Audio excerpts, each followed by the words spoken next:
Hello, I'm Laura, a woman in my 30s. I've been through divorce and have no children. The reason for my divorce was how my ex-husband dealt with his sister-in-law's family. I'm sharing my story here to express my frustrations and to keep striving towards my dreams. When the issue first arose, my husband and I had been married for a year and a half. We had chosen not to have children. Why? Because I had dreams to pursue, and that required effort and saving money. I thought there'd be time for kids after achieving my dreams. My husband, his father, and his mother all understood and supported me. I grew up in a close-knit family with parents, a sister, and a brother. We always chat and have fun together. On the other hand, my husband's family kept to themselves and didn't interfere much in each other's lives. In fact, we'd only hear from his parents once every 2 months or so for a quick update. When we were dating, he respected my dreams and liked that I was family-oriented. Since his family seemed hands-off, I thought we'd manage well after marriage. But after we got married, my husband began inviting his sister and her kids over constantly. And then one day, my husband David said this: "My sister has 3 boys and it's tough for her. Help her out. Pick up the kids from preschool, make meals, and even give more gifts." Now, if his sister, a housewife, was busy, I could have understood. But her kids were a handful, and I simply didn't have the time since I also work. When I refused, my husband got angry out of nowhere. "You pick up and feed your own sister's kids, don't you? They're both adorable nieces and nephews. Don't be discriminatory." It's true, I did pick up my niece. My sister was hospitalized for a few days because she fell ill at work while pregnant with her second child. My sister's husband couldn't make it to work, so I stepped in. During that time, my mother visited my sister and cleaned the house, while I picked up my niece from preschool and fed her until my brother-in-law could take over. He often came home exhausted, so I'd prepare simple meals, but that was an emergency because my sister was unwell. However, my husband just couldn't grasp this. Honestly, I wasn't keen on my sister-in-law's kids, but I've never treated them differently from my niece during birthdays or Christmas. "You took care of your niece, but you won't take care of your nephew?" Taking care of my niece was different. She's my relative. Maybe you should handle your own sister's kid, especially since you're the one who wants to take this on. "But I work late. Picking up the kid from preschool is out of the question, and let's not even talk about my cooking skills." Having my sister-in-law's kids over was always a handful. My husband couldn't manage them all on his own. It was just too much. They'd run around, grab handfuls of cake, and fights would break out in a snap. Whenever I cooked, they'd complain it was gross and uneatable. Initially, we'd consult with my sister-in-law and her husband about gifts for the kids, buying them secretly. But at one point, she just asked for cash instead. Assuming she had her reasons, we went along, setting a certain amount to give her each time. Turns out, she was pocketing the money, and the kids started calling us stingy. I felt it was bold of her to take the money and still ask for more gifts. I didn't like these kids, who were neither polite nor careful with our things. And the fact that I was expected to be the primary caregiver was frustrating. "You offered to help on your own, so you should take care of it alone. If you were helping with my niece, I would have helped with my nephew. But you never did, right? If you can't handle it, you shouldn't offer. And at the very least, you should consult me." "Why are you so against taking care of them?" "Well, your nephew is a lot more destructive, okay? I don't want any more of my things ruined." "It's different when it's a single niece versus 3 siblings close in age." Our discussion was going nowhere. We needed to cool off, and for my husband to understand my point of view, I packed up and went back to my parents' home. Divorce wasn't on my mind at that point. I was hoping for reconciliation if he could understand where I was coming from. Maybe it's wrong to favor my own blood-related niece, but back when my sister was pregnant with her, I was still single and living at home. She would come by and I'd get to feel her growing belly. I was genuinely happy for her, and I felt different about my nephew. Still, blood shouldn't be the only factor. I tried to treat them equally, but I could no longer tolerate my sister-in-law's audacity and my nephew's demanding nature. When I left, I sent an email suggesting we both take some time to cool off. But it seemed like my husband wasn't fully grasping the situation. "Why are you making such a big deal out of this?" "My sister-in-law is not ill or anything, so why do I have to take over her responsibilities?" I was not fond of my husband's attitude of assuming I'd naturally take over. I didn't reply to the email, but just kept a record of it. I visited my parents' house after a long time and went out for a meal with my parents and my college-aged brother, Daniel. I told them about what had happened and said I might get a divorce. They were understanding. Divorce doesn't affect your dreams, and experiencing it once might not be a bad thing. Why don't you stay here for a while and focus on your goals? I don't appreciate the entitlement from him, so why not divorce? Taking my father's advice, I decided to focus on achieving my dreams while staying at my parents' house. A few days later, another email came from my husband. If you don't come home, your precious music box might get destroyed when my sisters visit tomorrow. I had already taken all the stuff I bought myself, as well as gifts from parents, friends, and siblings. He didn't seem to realize that. The only thing left at home is what you gave me. After I replied, he seemed to get anxious and called me for the first time since I left. Your brother came over unannounced, played games when I wasn't home.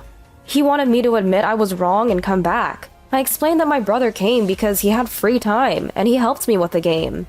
It just so happened to be a day my husband was at work. I had paid for the gaming console, and the games were mine too. I hadn't inconvenienced him in any way. I won't return with that attitude. I'm doing just fine, and I don't want to meet your sisters or nephews because I don't like them. With those final words, I hung up the phone on my husband. I consulted my mother-in-law because my husband showed no remorse, only to learn that he and his sister weren't close in the past.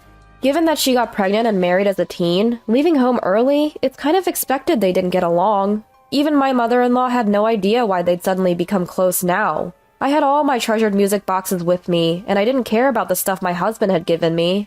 Ignoring his emails led to a photo of my broken music box arriving that night. I have all my important things with me. I'm not attached to anything you gave me, I replied. Days passed with no further development. My in-laws grew concerned with our silence and called my emergency cell phone. I explained that I was at my parents' home and told them why.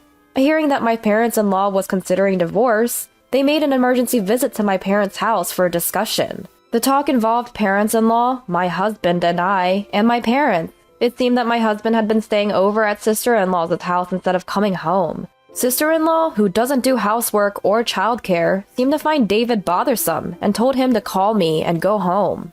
My husband wanted to play the role of a dependable brother to his sister, but instead he felt discouraged by being treated as an annoyance. He told me it was unfair that I live close to my parents' house and get along with my siblings. Seeing you close with your family was painful for me, so I tried to be close with my sister. Even if it makes you uncomfortable, I've been uncomfortable too. Isn't that fair? You get along with your family, and that's not fair. So it's not fair unless my sister also gets treated better. Usually, in-laws on the husband's side get priority, right? But your family doesn't care about me. Your sister's husband is treated well, though. Everyone, including parents-in-law, was taken aback by my husband's logic. I sighed deeply, feeling utterly dismayed. It was clear that any remaining emotional connection I had with him had vanished. Being part of your happy sibling charade is exhausting. You say don't discriminate between nieces and nephews, but I've been trying to treat both the same. But being told not to favor one over the other is unrealistic. I'm human. I have likes and dislikes. To be honest, why should I love a child who's not even blood related and is ill-behaved? They break things, make a mess, are picky eaters, and constantly complain. And your sister only dictates what to feed them without bringing anything they can eat. There's no gratitude for taking care of them. And, like I've told you multiple times, the reason we took care of my sister's husband and niece was that it was an emergency situation. My sister was hospitalized. Your sister is a housewife and perfectly healthy, right? If it's so hard with 3 kids, maybe don't have so many in the first place. The concept that a wife should silently obey her husband and do all the housework is outdated. If you want to say such things, why don't you earn a double income like husbands from a generation ago? We never favored your sister's husband over you. We didn't bully you. Dad even invited you for drinks and to share hobbies, right? You're the one who declined. What does being cherished mean to you? There's a reason we treat you and your sister's husband differently. You know that. We've known him longer, and he was already like family before they got married. Remember I told you about when Dad got sick while I was in college? Your sister's husband was the one who stepped up and supported him. You never have a drink with Dad as an adult. You don't put any effort into family gatherings, always running away. It's okay if you're not comfortable with it. Running away is an option, but don't hold grudges for avoiding things you don't want to do. Is that what being cherished means to you? Is it that you have to be number one in everything? How old are you? It's unbecoming for an adult. Wanting a family that only serves your interests is unrealistic. You're just a child trying to create a world that's convenient for you under the pretense of equality. Also, about that music box, I can't trust someone who uses things to make threats. I don't have the confidence that we can continue as a married couple, so let's part ways. That's when my husband finally realized I was serious about divorce and started making bizarre threats. I looked down on him coldly, thinking that he might still have a chance if he apologized and admitted his mistakes. If you leave me, you'll be unhappy. I have a feeling.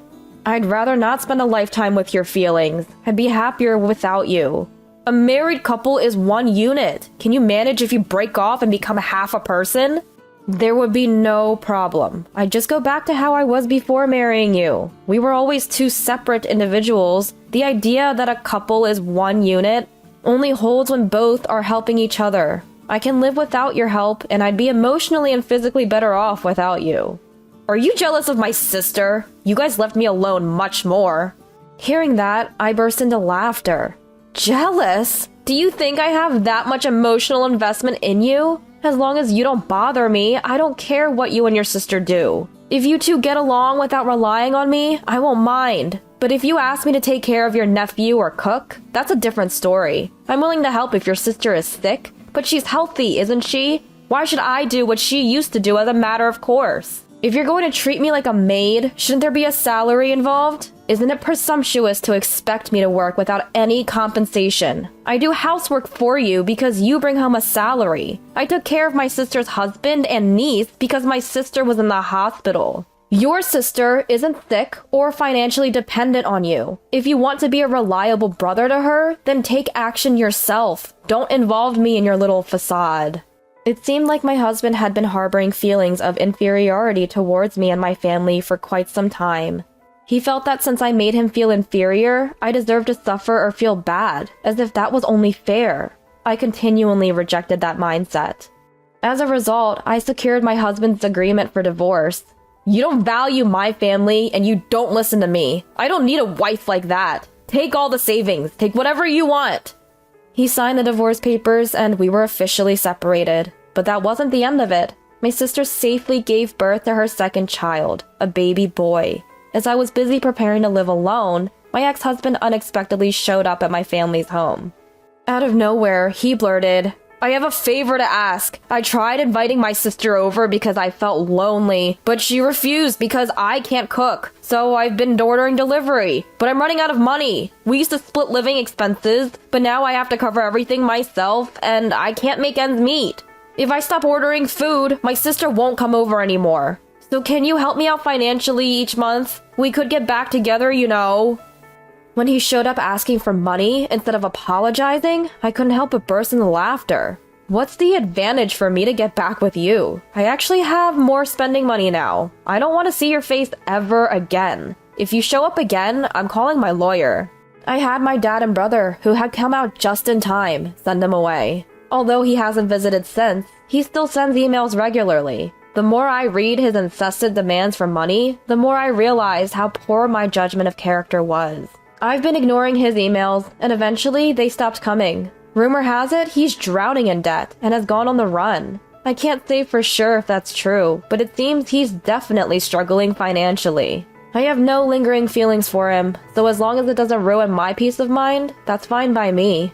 Right now, I'm living fulfilling days, playing with my family and chasing my dreams while working. Seeing my sister and her husband, it's clear that marriage can bring happiness, but I think there's also value in pursuing happiness that isn't tied to marriage. I might meet someone and remarry someday, or I might continue to chase my dreams and spend my days with my family. Either way, I want to live my life my way, seeking the kind of happiness that suits me, instead of conforming to society's general definition of happiness.